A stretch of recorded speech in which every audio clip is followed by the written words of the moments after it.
Hi there folks, Matt Hayson with this week's Market Wrap. Well, some interesting data released on the property market over the course of the last week. Let's look at the Australian Bureau of Statistics. Their March quarter results indicating that Sydney property prices were still down by 3% for that March quarter. However, when we move forward now into the CoreLogic Daily Price Index, that's indicating that Sydney property prices are actually stabilising. That trend's also moving through the Melbourne market and certainly what we've been experiencing with our local selling results. We also look at last Saturday where we saw the highest auction clearance rate recorded in 2 years, the preliminary clearance rate coming through at almost 75%. Now that'll filter down to around 65, 66% as more data comes through. However, when you're seeing a clearance rate in that mid 60% or higher, that would indicate that any blue chip property or sought after property is likely to be seeing strong competition at auction and if not, selling above the reserve price.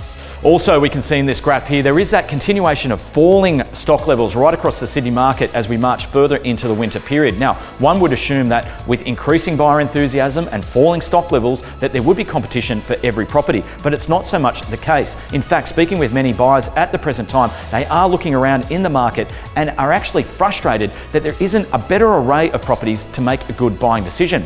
So many are actually saying they are starting to take the view that they might hold back on buying until those stock levels actually improve. Also, minutes from the last RBA board meeting for June indicate that Dr. Philip Lowe suggests that there is going to be further monetary easing of policy. Many are predicting that interest rates will be cut again next month or if not in August. Which leads us into this weekend, folks, where we've got some amazing properties actually going under the hammer. There's pretty good competition for these auctions. If you are out and about, we suggest you get down and check those out. And some new properties coming online as well. And our entire team looks forward to seeing you out and about. Thanks so much for watching. See you next week.